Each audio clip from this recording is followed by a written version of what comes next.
There had been 2 inches of snow overnight. That's the detail that search coordinator Brian Holt noted first in his incident report. 2 inches. Light, dry, undisturbed. The kind of snowfall that search teams quietly welcome because it does something that no amount of training or equipment can replicate. It records everything that moves across it. A deer, a dog, a person.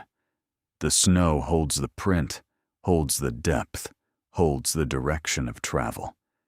2 inches of fresh snow is, in the operational language of search and rescue, a near-perfect tracking medium.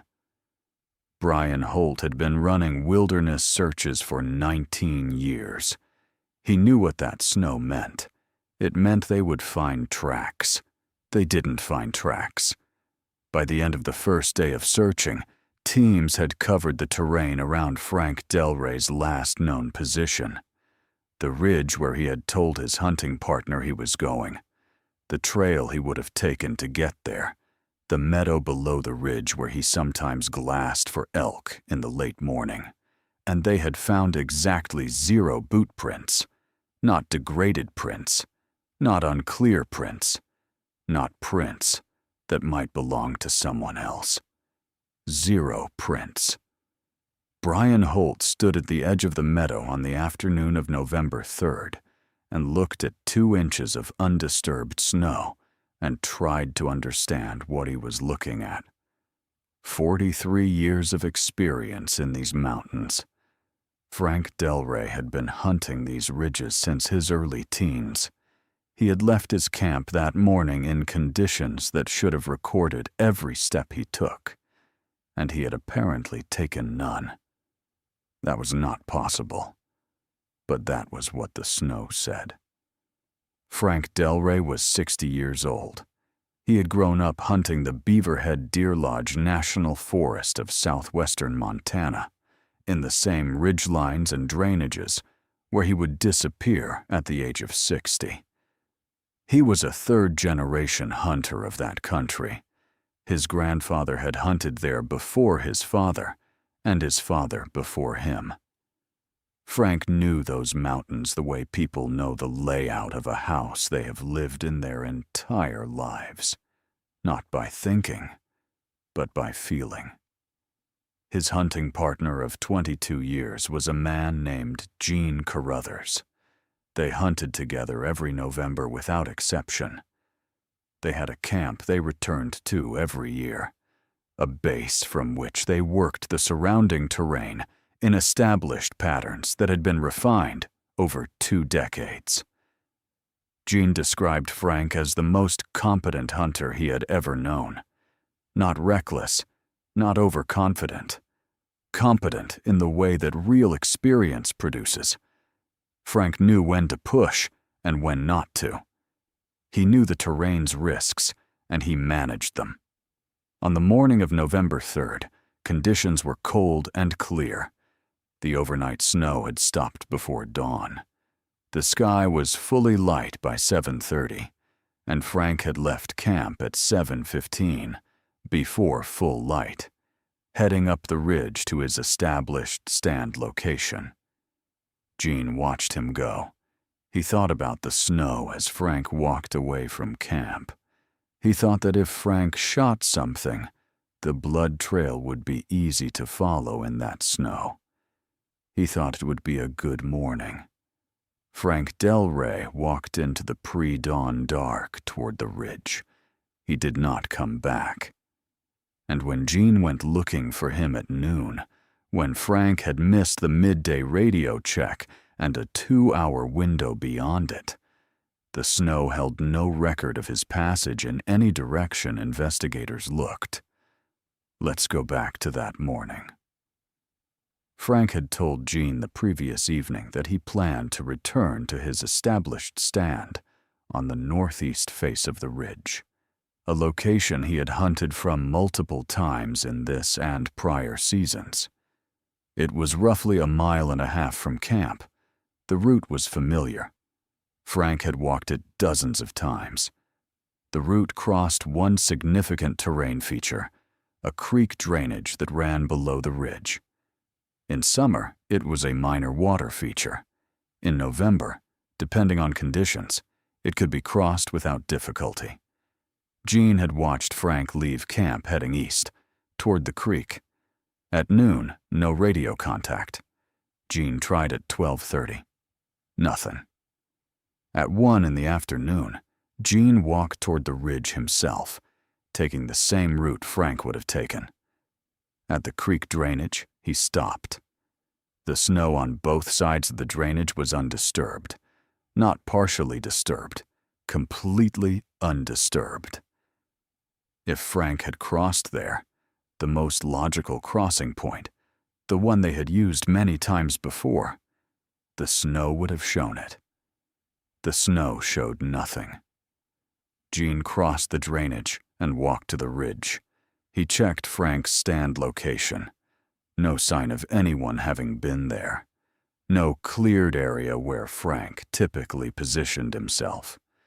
No boot prints in the soft soil beneath the snow, where the overhang of the ridge kept the ground partially exposed. Nothing. Jean returned to camp and called the Beaverhead County Sheriff's Office at 2:17 p.m. The deputy noted the call time. He noted the snow conditions. He noted that the reporting party described a situation in which a missing person had apparently moved through terrain in fresh snow without leaving tracks. The deputy had never received a call like that before.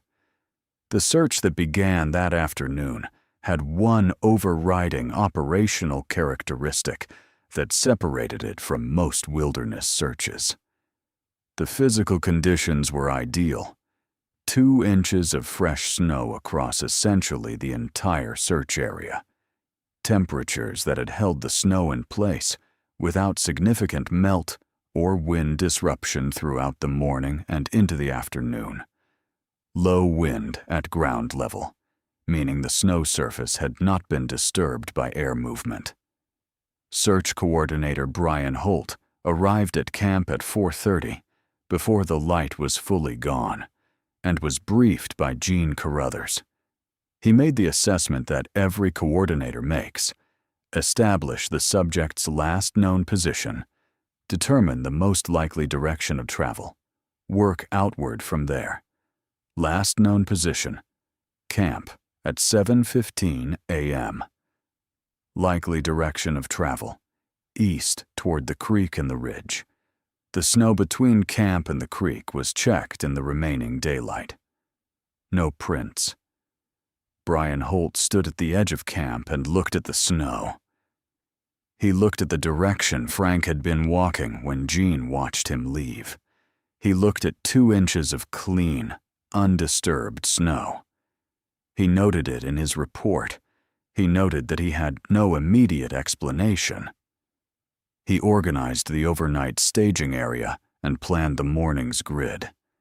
That night, he described the case to a deputy coordinator as one of the strangest opening conditions he had encountered in 19 years. He walked out of camp in the snow, Brian said, and the snow doesn't show it. Dawn on November 4th brought 60 searchers to the base camp near Frank Delray's hunting camp. Brian Holt organized them into grid teams and deployed them across the primary search zone. The snow had held overnight. A light frost had actually sharpened the surface slightly, making it, if anything, more responsive to impressions than it had been the previous day. If Frank had moved anywhere in that terrain. After leaving camp on the morning of November 3rd, the snow should have recorded it. The searchers worked systematically through the morning. The results were the same. No boot prints attributable to Frank in any section of the primary search area. No prints on the route to the ridge. No prints at the creek crossing. No prints at the stand location. No prints in the meadow below the ridge. No prints in the timber to the north, where Frank sometimes worked if the ridge was slow. In one specific section of the creek drainage, a search team found a set of prints, human, adult-sized, partially filled by overnight frost, that appear to have been made before the snowfall, not after it. They were beneath the snow layer, visible only where the snow had thinned at the edge of the creek bank. Investigators documented these and compared them against Frank's boot profile. They were consistent. Frank had been at the creek before the snowfall. At some point on the evening of November 2nd, or the very early hours of November 3rd, before the snow began, or at the beginning of the snowfall, when accumulation was still minimal. The prints confirmed he had been in the area. They predated the significant snowfall. They did not explain where he had gone after the snow stopped. Because after the snow stopped, after it settled into its 2-inch undisturbed layer, there was nothing. Brian Holt's team conducted a specific test on day 2. He had 2 members of the search team, adult men, similar weight range to Frank Delray, walk through sections of the search area and observe what their tracks looked like. In the 2-inch snow on the frozen ground beneath it, their prints were clearly visible at distances of up to 100 yards. Even when they tried to minimize their footprint, walking on rocks, on roots, on any solid surface that might reduce impression, they left traces that were findable. Then Brian asked them to try to cross the creek drainage without leaving any sign. They couldn't do it. Any approach to the creek bank, any crossing, any movement through the snow-covered terrain on either side left marks that were clearly identifiable as human passage. The test wasn't scientific, but it was practical, and it established what every experienced searcher already knew. 2 inches of undisturbed snow is an unforgiving surface. It records passage. Brian Holt then asked a third question of his team, one that the incident report records as a moment of trying to think beyond the obvious. He asked, was there any way a person could travel through 2 inches of snow in a way that would leave no recoverable print? His team discussed it. They came up with 3 scenarios. First, traveling exclusively on raised surfaces, downed logs, exposed rock, root masses that sat above the snow surface. A person doing this would be moving slowly and with deliberate attention to every step. It would be exhausting. It would require not just avoiding soft ground, but actively seeking elevated surfaces over a sustained distance. Second, traveling in the tracks of a large animal, stepping precisely into already disturbed snow, so that one set of impressions would mask another. Third, some combination of frozen ground and dense canopy in specific sections of terrain that didn't receive significant snowfall. Brian noted all 3. He noted that the first 2 were theoretically possible for short distances, but would be difficult to sustain over the mile-plus distances between camp and the evidence points. He noted that the terrain between camp and the evidence points had been evaluated and did not consistently offer the canopy density or the frozen ground sections that would support the third scenario. He included this in his report as an attempt to exhaust the operational explanations. He did not find any of the 3 scenarios satisfying as a complete explanation. And yet, Frank Delray, who had left camp at 7:15 in the morning, who had told Jean he was going to the ridge, who had walked east toward the creek, had apparently not crossed the creek, not reached the ridge, not gone to the meadow, not moved through any of the terrain that investigators covered. The snow said he had not been there. Something was wrong with that conclusion. A man who leaves camp does not cease to exist at the edge of camp. Frank was somewhere. The snow simply wasn't saying where. On day 3, a different kind of discovery. A search team working a section of timber to the north of the primary search zone, outside the area the probability model had initially prioritized, found a single boot print. One print. Right foot. In a thin patch of soft soil at the base of a large pine tree, where the snow had been partially deflected by the canopy above and hadn't fully accumulated. The print was measured and photographed. The tread pattern was consistent with Frank's boot. The size was consistent. One print. North of the primary search area. In a direction Frank had not mentioned as part of his plan. Brian Holt stood at that print for a long time. One print.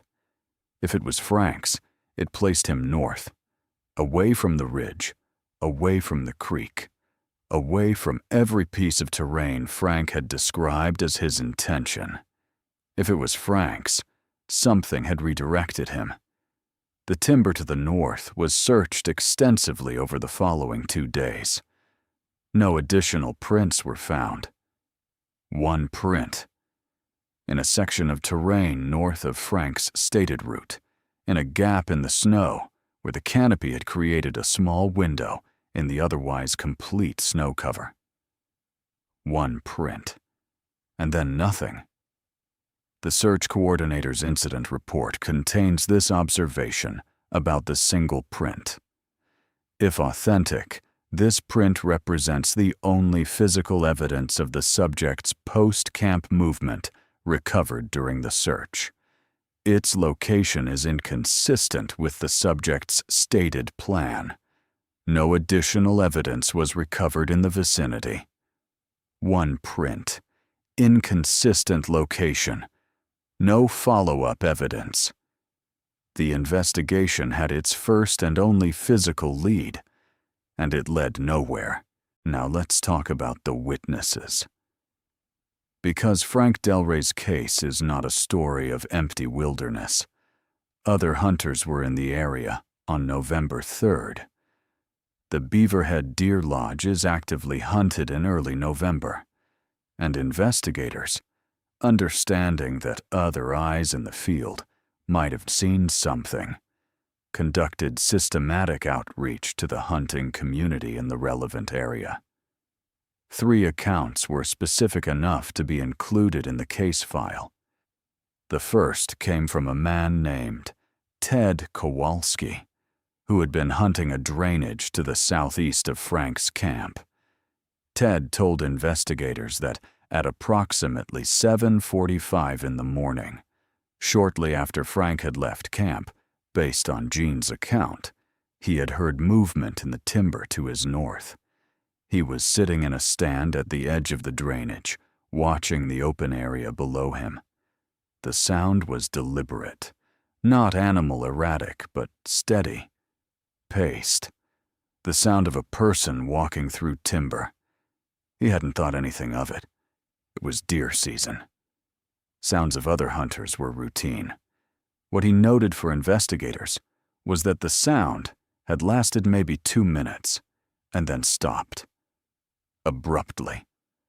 Not the sound of someone reaching a destination and settling in, just a cessation, mid-motion, as if whoever was walking had simply stopped. He hadn't heard movement again. Investigators asked him to characterize the direction the sound had come from. He pointed north. North was consistent with the single boot print found in the timber on day 3. If the sound Ted heard was Frank had been north of his stated route at approximately 7:45 in the morning, moving through timber, and then, apparently, stopping, and then producing no further evidence of where he had gone. The second witness account came from a hunter named Sandra Bryce, who had been with her father on a hunt approximately 2 miles north of Frank's camp. Sandra and her father had been in a ground blind on the north slope of a secondary ridge when Sandra saw, at approximately 9:30 in the morning, a figure moving below them in the valley. The figure was in camouflage, moving slowly. Sandra had assumed it was another hunter working the valley floor.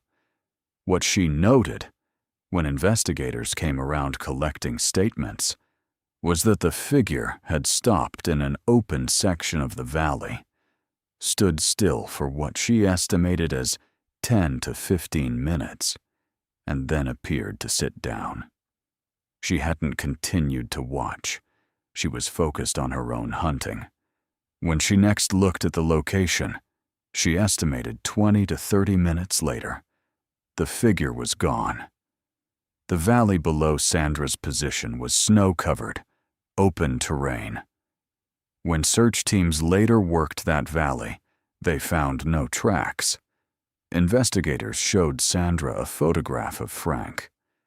She said the distance had been too great to make an identification. She said the figure had been wearing camouflage consistent with what Jean described Frank wearing. A figure standing still in an open, snow-covered valley for 10 to 15 minutes, then sitting, then gone, and no tracks in the valley to explain where.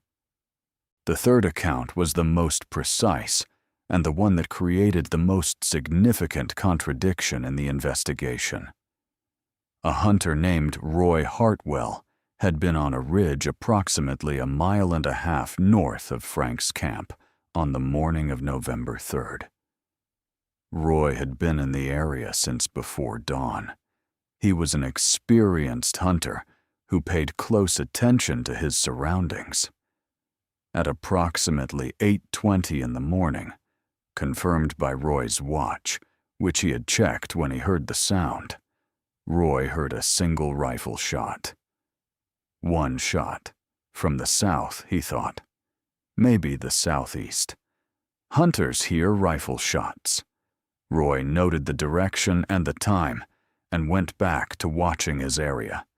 He came forward when the search notice went out because of the direction. South or southeast. That was the direction of Frank's hunting area. One shot. 8:20 a.m. Investigators checked Frank's rifle when it was later recovered. One round had been fired. One shot at 8:20. One round expended. What had Frank shot at? In the snow, whatever he had shot at should have left a blood trail or a mark of some kind. A struck animal would have left blood. A fallen animal would have left a disturbed area in the snow. The terrain south and southeast of Roy's position, the direction the shot had come from, was searched. No blood. No disturbed snow consistent with a struck animal. No shell casing from Frank's rifle. One shot fired. No evidence of what it was fired at. The shell casing should have been findable in the snow. The ejected casing from Frank's bolt-action rifle would have landed within a few feet of where he was standing when he fired. No casing was found, which meant either Frank wasn't where Roy thought the shot had come from, or Frank had collected the casing, which hunters sometimes do as a habit, or the casing was in terrain that the search hadn't reached. Investigators asked Jean about Frank's habits with casings. Jean said Frank usually collected his casings, if he noticed them, but didn't make a point of it. He said Frank wouldn't have stopped to look for a casing in a situation where something else was pressing. Investigators thought about that. If Frank had fired at an animal and hit it, if the animal had run, the priority would be finding the animal, not finding the casing. That would explain a missing casing. But no blood, no struck animal sign, no disturbance in the snow consistent with a large animal going down or running after being hit. If Frank had missed, the casing would still be near his shooting position. and a missed shot doesn't have blood. The search of the area Roy Hartwell had indicated was thorough, 200 yards in every direction from the point where Roy estimated the sound had come from. No casing, no blood, no disturbance. One shot at 8:20 in the morning, a round expended from Frank's rifle. No evidence of what that round had hit or missed. The cold case reviewer later noted that this was the most operationally unusual feature of the physical evidence. A fired round has a casing. A casing lands within feet of the shooter. In 2 inches of snow, a brass casing is visible and findable. Findable unless the shooter wasn't in the area that was searched, which returned investigators to the same question the tracks had raised. Where was Frank? One shot. No casing, no blood, no target. The mystery of the tracks had acquired a second layer. Before we look at the physical evidence, let's address a specific gap in the timeline that the cold case reviewer flagged. Frank left camp at 7:15 a.m. Roy Hartwell heard the shot at 8:20 a.m. That is a window of 65 minutes. The route from camp to Frank's established stand on the northeast ridge face takes approximately 45 minutes at a moderate pace. If Frank had gone directly to his stand, he would have arrived at roughly 8 o'clock and would have been in position well before the shot. But the single boot print found on day 3 was north of Frank's intended route, not in the direction of the ridge stand, but in the timber to the north of it. If the boot print was authentic and was Frank's, he had diverged from his stated route before reaching his destination. The question is when, and the question after that is why. 45 minutes from camp to the stand, a print north of the route, a shot at 8:20. Did Frank go north first, for a reason he hadn't told Jean, and then move to a position from which he fired at 8:20? Or did he go directly toward the stand and then divert north after the shot, for a reason connected to whatever he had shot at? The timeline doesn't close clearly in either direction. If Frank went north first, he had 25 minutes between leaving camp and reaching the print location, and then another unknown amount of time moving from the print location to his shooting position. If Frank went to the stand first and then north, the boot print represents post-shot movement, and the connection between the shot and the northward direction becomes the key question. The investigators who built the timeline noted the gap. They could not fill it. 65 minutes, a diverged route, a shot that has no recovered casing and no recoverable target. What Frank was doing in those 65 minutes is the question that shapes everything else in this case. Let's examine the physical evidence in total, because it creates a picture that investigators found simultaneously suggestive and incomplete. Frank's rifle, found on day 7, leaned against a tree in a section of the northern timber, approximately 2 miles from camp. The location was north and east of the single boot print found on day 3. The rifle had been fired once. The rifle's position, leaned against a tree, not dropped and recovered, was noted by investigators as consistent with deliberate placement. Frank's day pack, found on day 9.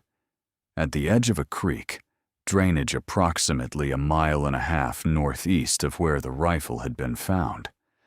The pack was on the ground, not obviously placed, but also not in a position consistent with having been dropped from a height or in a fall.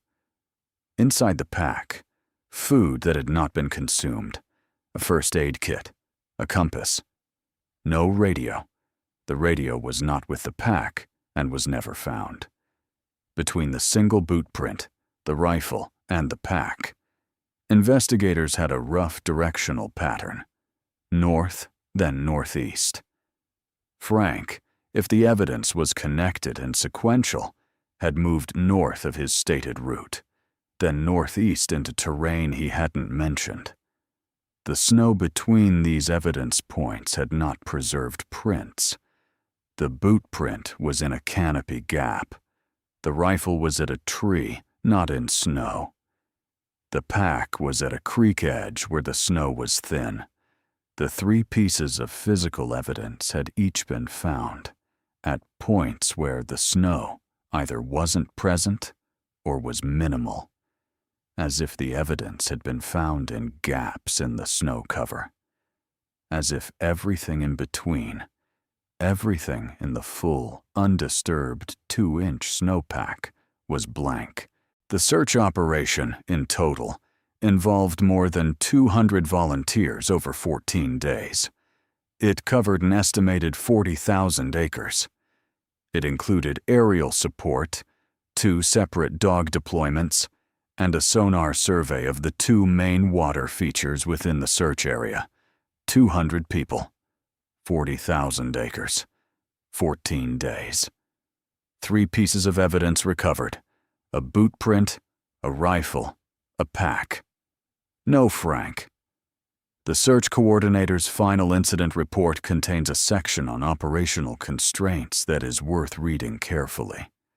He writes that the snow conditions that had initially been expected to aid the search, the 2 inches of undisturbed snowfall, had in fact complicated the operational picture.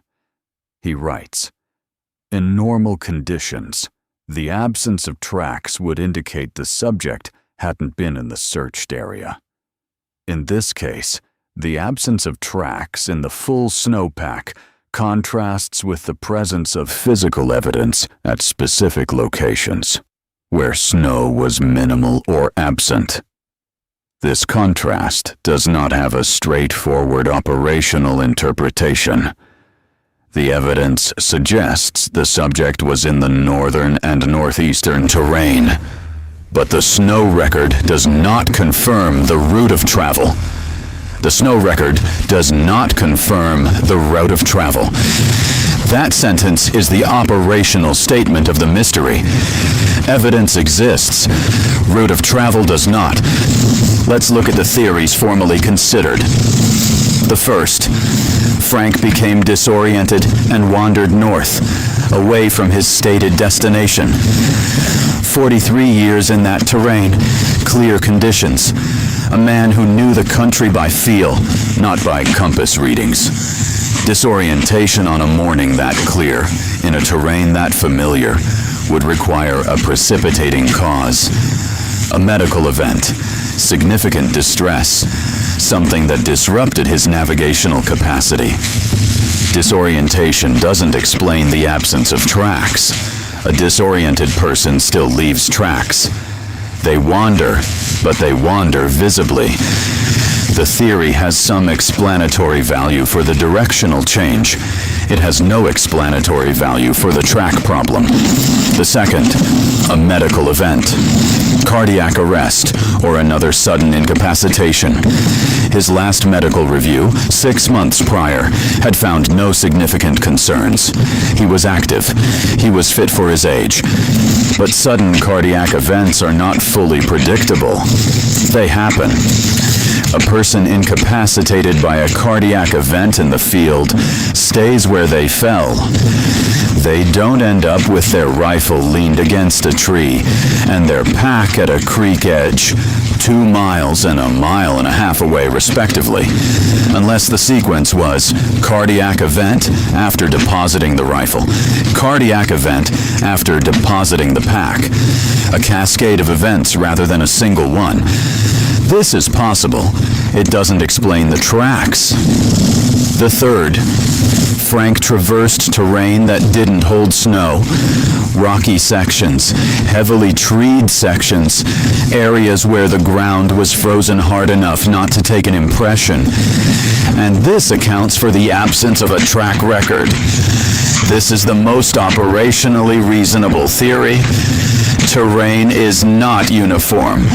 A person who knows the country can move through sections where the snow doesn't accumulate or doesn't preserve prints. The search coordinator examined the terrain between camp and the evidence points for exactly this possibility. He found that the sections of the terrain where snow was consistently minimal or absent, rocky outcroppings, heavily canopied sections of old growth, could theoretically have provided a route that reduced or eliminated track evidence. But following such a route between camp and the evidence points would have required significant deviation from any logical path between the starting point and the destinations. It would not have been a natural route. It would have required deliberate selection of terrain features. Whether a person navigating normally would make those selections, whether Frank, heading toward his stand, would have threaded through the specific terrain features that would minimize his snow signature, was a question the coordinator couldn't answer with confidence. The terrain theory has some explanatory value. It doesn't fully close the question. The fourth, someone removed or disturbed Frank's tracks before the search began. This theory, that another person was involved, and that the absence of tracks was the result of deliberate action, was considered and found to be without supporting evidence. Removing or obscuring 2 miles of boot prints through fresh snow would be a significant and time-consuming task. It would itself leave evidence. No evidence of track disturbance was found.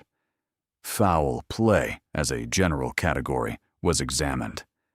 Frank's personal life showed no conflicts, no disputes, no circumstances that would generate a specific threat. Gene Carruthers was interviewed extensively. His account was consistent, and his own movements on November 3rd were corroborated. Foul play was not confirmed. It was not closed. It was assessed as unlikely based on available evidence. None of the 4 theories fully explains the absence of tracks in 2 inches of fresh snow. The comparative cases are important here, because the specific anomaly of missing tracks, not degraded tracks, not partial tracks, but no tracks in conditions that should have produced them, appears in documented wilderness disappearance research with enough consistency to have been noted. The first case is among the most documented examples in missing 411 research.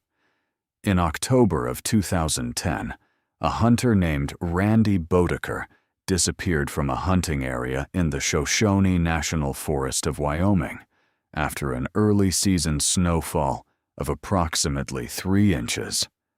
Search teams arrived within 24 hours of the reported disappearance. The snow was intact. The conditions for tracking were assessed as excellent. Randy's tracks were found leaving his camp. They extended approximately a quarter mile before ending at a section of open terrain, not at a water feature, not at a road, at a section of open, flat, snow-covered ground. No tracks continued from that point. Randy Bodeker was never found. His case was documented by Paulides in his research on wilderness disappearances, specifically because of the track anomaly. Paulides noted that the handlers and coordinators in Randy's search described the endpoint in terms similar to what Brian Holt documented in Frank Delray's case. Tracks that end, not tracks that become unclear or degraded. Tracks that stop. The second case is more recent and involves a hunter who was found, which makes it useful for comparison.